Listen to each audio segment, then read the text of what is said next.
the trash, taking trips. Come back at 6, wake me and your child. And then won't lay today, make me wonder who you might have been playing with. Makes me wonder who you think.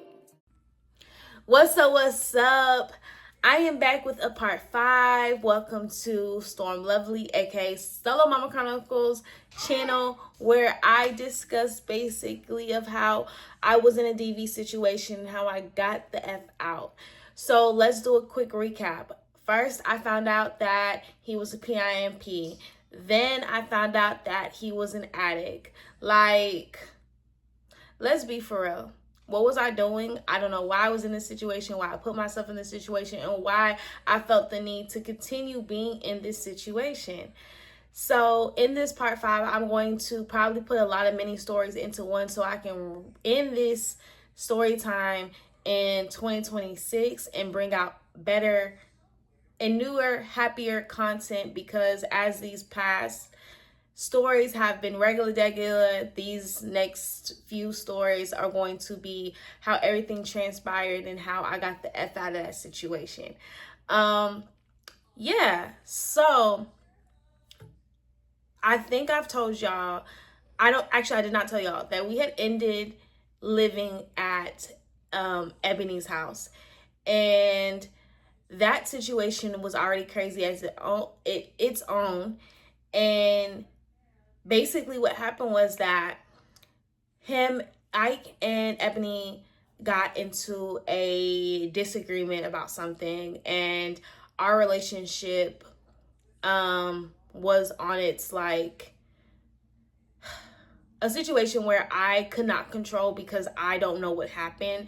I still tried to get the story of what happened, don't really know, but the things after that, she kind of hurt me and what she said and what she did, and everybody in the whole group was involved. Me and her ended up having a conversation about it. She thought that I was going to stop being her friend because of him, but in my past friendships, I had learned to never choose a man over my friends. So at that point in my life, I had to completely stop doing that and completely learn my lesson from my past.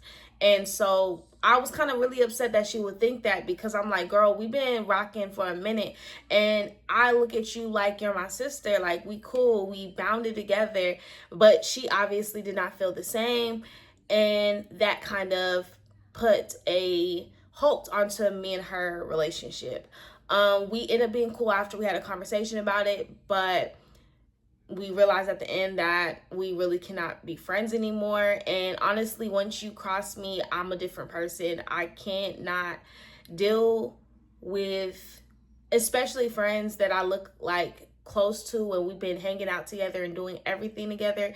Once you hurt me in that sense, I'm done. I do give men a lot of chances. I give friends a lot of chances too. I'm a chance person. I feel like people can change, but our relationship was never going to change from that point on. So now it was just Princess, Dennis, Ike, and me all the time.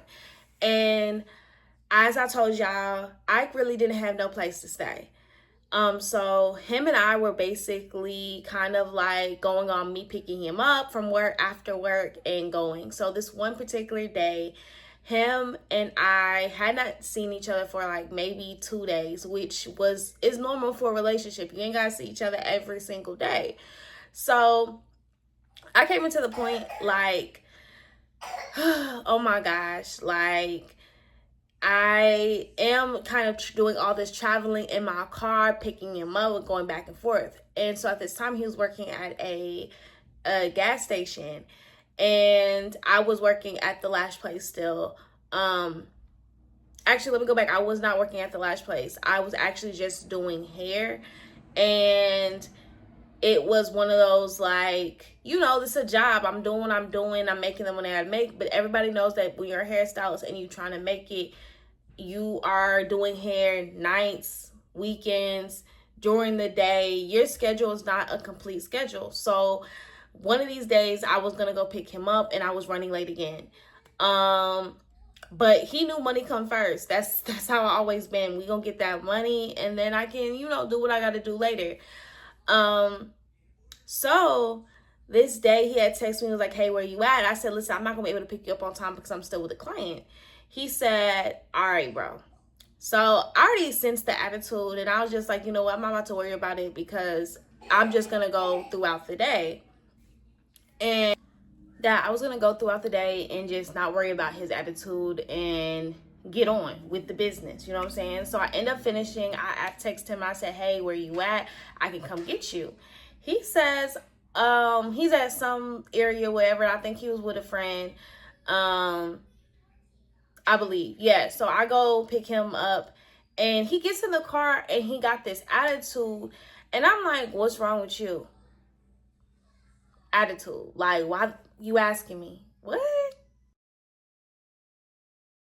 I'm like, okay, you know what? I'm just gonna be quiet because it's like when he was yelling at me, my heart started beating because I'm like, he getting mad and I don't know what he mad at. And the already y'all know the last time he had an attitude, so my heart was kind of like, okay, I don't want this to happen again. Let me just be quiet. Which I felt myself trying to walk on eggshells with him. And I said that last time I was walking on eggshells with him because I was kind of worried about that happening and or happening again, of like him touching me where he shouldn't be touching me aggressively. So I didn't say nothing in the car. He comes, he's like, can I see your phone? And I'm like, yeah, you can see my phone. And so he sees my phone, and then he kind of like just throws it down. And I'm like, what is, like, it kind of irritated me, but I didn't say nothing. So I was like, what's wrong? I asked him again because I'm like, obviously something in the phone made you mad. And I know I ain't got nothing in my phone. I'm not doing nothing. So he's like, man, nothing. I'm just kind of hungry. And I said, well, do you want to get something to eat? He was like, well, I ain't got no money for us to eat. And I said, well, do you want to get something to eat? And I'm starting to get a little attitude with him now because I'm like, listen, let's just fix the problem and have a good day. I'm not trying to go through shit with you. He was like, yeah, that's fine. Appreciate it. Okay, cool. We end up going to go get something to eat. I do not remember what we went to go eat, but we end up sitting down there, and he's kind of basically telling me all these things that is wrong. Like, I got to pay for this, I got to pay for that, I can't get what I need, da, da, da, da. And I'm like, what do you need? And he ends up telling me some few things and then bringing up his addiction. And I'm like, well, I'm not going to spend my money on that. And he gets a little attitude in the place, and he's like, I'll be back. Just leaves me at the table. So I'm like, okay. So I see him go to the bathroom. I'm like, I guess he really had to use the bathroom. And he comes back and he's quiet again. And so I just get quiet because I said what I said. I'm not doing that. And he kind of gets like, man, let me see your phone quick. So I give him my phone. He makes whatever call he's about to make or whatever, text whoever he was texting. I don't really remember this part, but I know that someone ended up giving him money. And I'm like, he's like, well, can you just take me to the spot and then we can go where we gotta go later? I say, okay, cool. I'm not about to question about where you got the money from, where you got this. It's none of my business, because if you want to pay for your addiction, you pay for your addiction. I'm not paying for it. So he goes and I take him to go get the money. Mind you, I'm now like Mrs. Uber driver at this point because I'm taking him wherever he has to go. He's complaining. It's a lot. So y'all, I realized I deleted this whole part. So like after I went and took him to get his stuff or whatever, I ended up dropping him off at his homeboy's house, and he's later on in the story and also in other stories, but yeah, I left that part out, so my bad. Okay, y'all. So after that Monday, or actually after that weekend, Monday I came and he had to do a whole bunch of court stuff. And he asked me to go with him, so I ended up taking him to go do the court stuff. And he found out basically like someone snitched on him and he's probably gonna have to do time. He was really ticked off about it, and I was just like, it'll all get figured out. Trying to be that great girlfriend, give that affirmations, that love, that care, whatever, that whole little shenanigans. So everything was good. We went to go grab something to eat. He asked me if I can take him back to bro's house today or during the day, and I was like, yeah, that's cool, because I had stuff to do and he couldn't come with me. So I end up dropping him off, but something felt weird. Y'all know how, like, y'all know, ladies know when like something feels so good, y'all like, we good, nothing's happening, we're straight, something wrong. So something just really told me to make a POF page. So I go and I make a POF page, and I found his page because he didn't know that I knew that he was on POF, because something early in that time I found something that he was on my phone, but I couldn't prove that it was him, but I knew it was him. You know how the instinct come in. So I had dropped him off or whatever, so he never knew that like I got on POF. I made a whole little fake page, and I was talking to him through there. He instantly hit me up like boom bada boom, and I was like, this Negro is thirsty. Like, what? You first of all, like, you got a girlfriend. That's crazy. So I had basically asked with the girl, like, oh, yeah, what's going on? Like, I'm trying to get to know you, da-da-da. He was eating that shit up.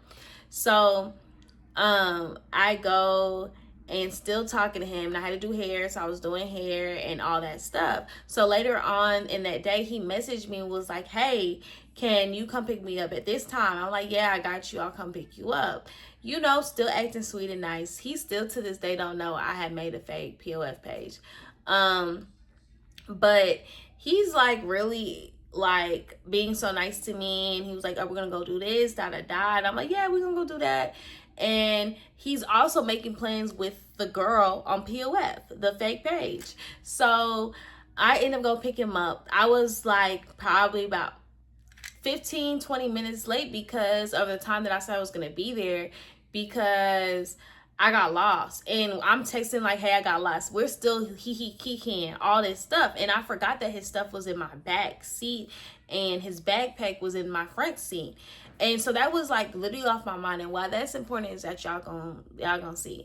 So I come pick him up. He's now like, his mood in text messages is not the same that it was in in person. So I'm like, okay, you know what, whatever. Like, he's still like kind of laughing about little stuff, but he's like, can you take me to the convenience store? And I'm like, yeah. So from where I was like about 30 minutes away from my house. And but something felt a little weird because he said something, and I'm like, what you say? He was like, nothing. He just started trying to like get an attitude with me, because mind you, he was still talking to this girl on POF, and in my phone I had hid my notifications for them to like having alerts. So he's like, you know, kind of get a little attitude with me. I'm like, that's weird. So I see him like, he got a phone, but he kind of like not really showing the phone. And I was like, where you get a phone? And he was like, oh yeah, this is like, we're having this conversation while he about to get out the car.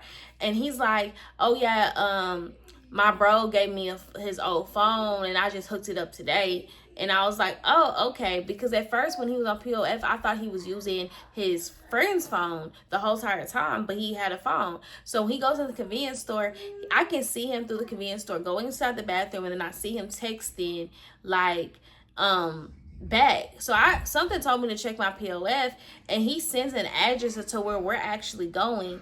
And I'm like, oh, he's shady. He real dirty for that. So, and I started peeping that he started getting attitude with me when he was doing something shady.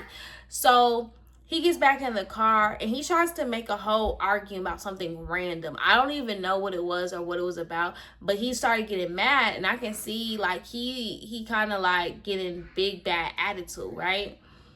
And I'm like, what is up? And I'm like, bro, what are you on? Like, I'm chilling. What's good with you? Like, I'm like trying to be like calm, but he getting straight up attitude with me. And I'm like, okay, this is strange. So he was like, bro, I'm just about to get out the effing car. So I'm still have my phone in my hand while I got my other hand on the steering wheel and my foot on the brake. And he's like basically like looking at me weird or whatever, but he's like, I forgot something in the store, hold on. I'm like, okay. So he goes back to the store, he texts the fake page back, and he's like, well, he had said something to the fake page and was like, where you at? And so he's basically stalling me because he want to go meet up with this girl. And He's like, man, I'm about to just get out the effing car. Like, he just started making a whole little scene. I'm like, okay. And I was like, so I start getting mad because I'm like, what's the fucking problem? That's why I asked him. And he's like, it's not a problem. Like, I'm just chill. I just want to go do my own thing. And I'm like, all right. So my all right pissed him off. So there's something in the back seat. I forgot what he was grabbing. I guess he was grabbing his other bag, but there was something else in the back seat that he hit me in the back of my head with.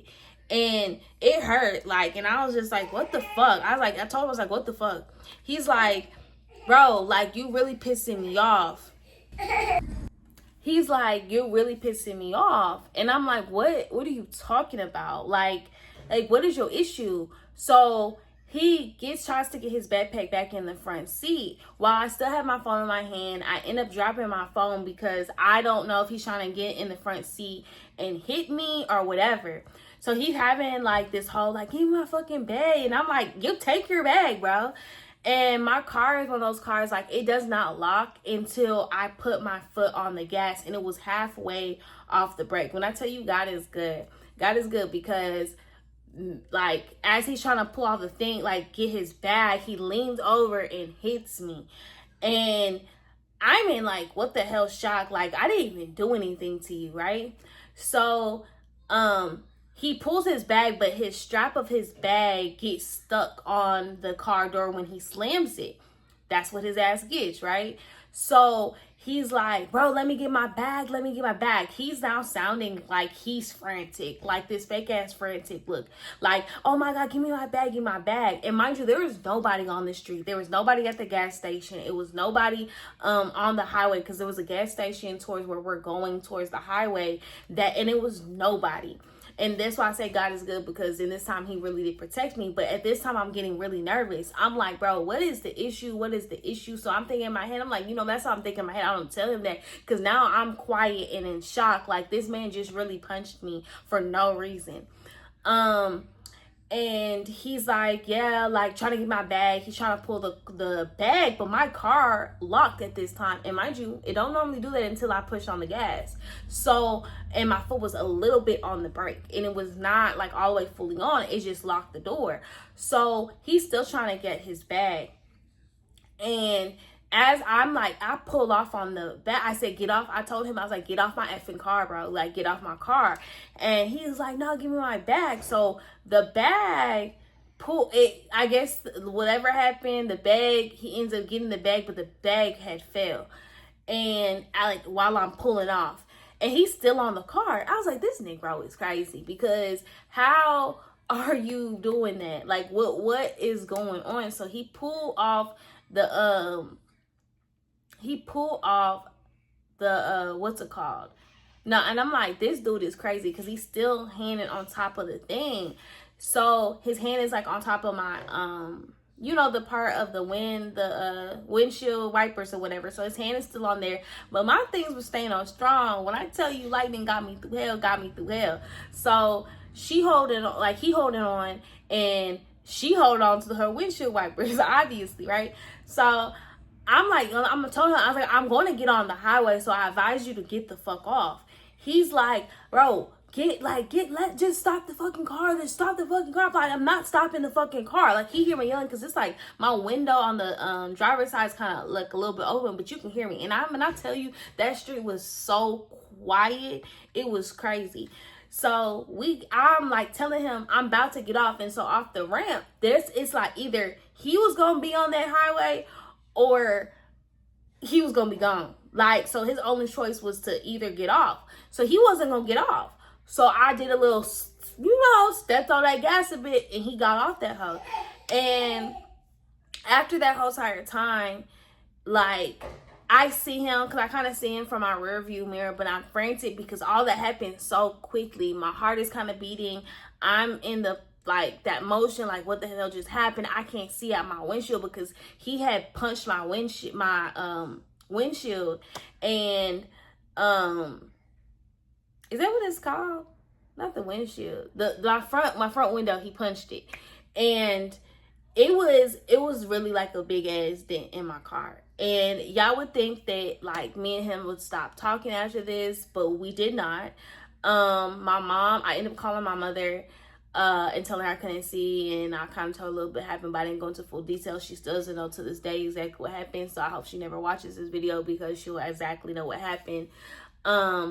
But I was literally like, my heart started beating. Nobody really knew what happened that day. I haven't even told nobody besides now y'all know what happened, and people that knew what happened to me, what happened in my window, like, we don't even talk no more. So that's irrelevant.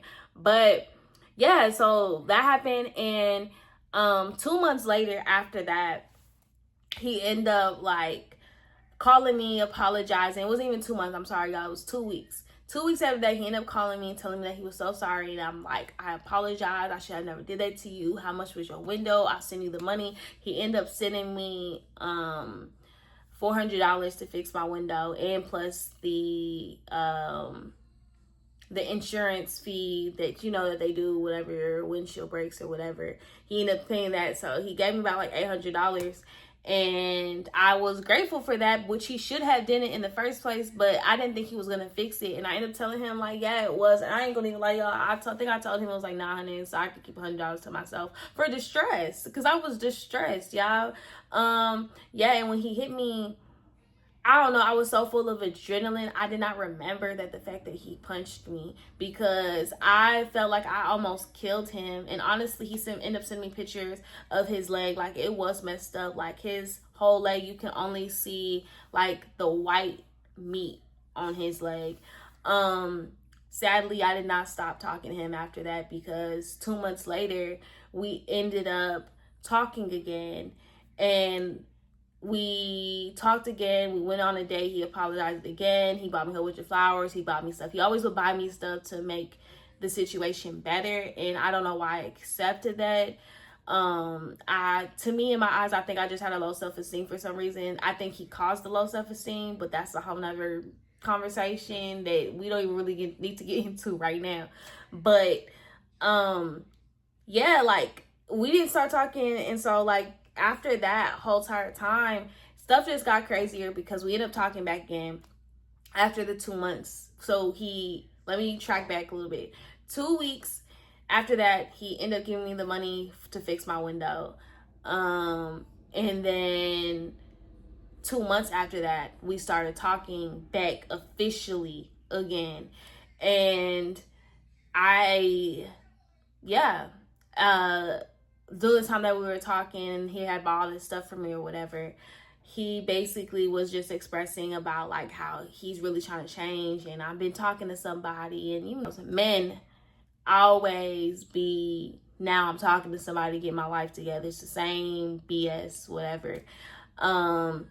And more stuff happened after that, but I will tell y'all in that full next detail about everything that happened. It will be a longer video, so y'all get prepared for that. I just gotta brace myself, because after telling this story, y'all, it's a lot like to remember, and it's a lot to go into detail and kind of give y'all that spice, you know, because what is YouTube for? To be entertaining. So I'm trying to be entertaining and try to give y'all my like life story of how I am a changed person now. To put up for none of that. It's gone, you out of there. 2 seconds, you're out. It's no question. But yeah, it's a lot. It's a lot. It's too much. So it takes me some time to tell these stories. But my next story, it will be the final story of like basically how I got out of it, and how I linked up with somebody that is like my very best friend, and she helped me really get out of that situation. Little did she know at that time, like, that's like what I needed. But yeah, y'all, like, I would never ever do that again. And I know people be like, you should have been loved. You should have been out of that situation. I should have. Did I? No. Do you just get out of that situation? It's a mental game with domestic violence relationships. Like, you start to feel like that's the only person that understands you, because you also feel sad about how, you know, someone had treated you. But then you're also sad that you feel like everybody hates that you did that to yourself. So it's a mental game, and a lot of things that he did was very mental. I forgot to even add, there was a part of my life where he kind of like made me feel like I was ugly. Even though he always used to say I'm the beautifulest girl in the world, he would say certain stuff like on the slick that made me feel like I wasn't that girl, which I'm always that girl. Fuck you mean. But yeah, y'all, I'm so like kind of rambling that towards the end because it's like I'm so like I can't believe I just told this story that I never told nobody really. I told little bits and pieces, but I never got into like full detail. And domestic violence relationship is hard to get out of. I'm not gonna lie. Like, you see how I got still a whole nother part to tell y'all how it took me forever to get out. And that end of that story was, and there's actually a lot of stuff that I left out because I'm not able. I can't tell y'all. Like, my insides, I would probably start crying on camera, and ain't nobody want to see nobody cry on camera, you know what I'm saying? But anyways, I appreciate y'all. I keep on saying anyways, but I really appreciate y'all so much for watching this video, and I hope y'all stay tuned to part 6. That will be coming out in January for sure. I will be on it, and I appreciate y'all. Please subscribe, like, comment, and share.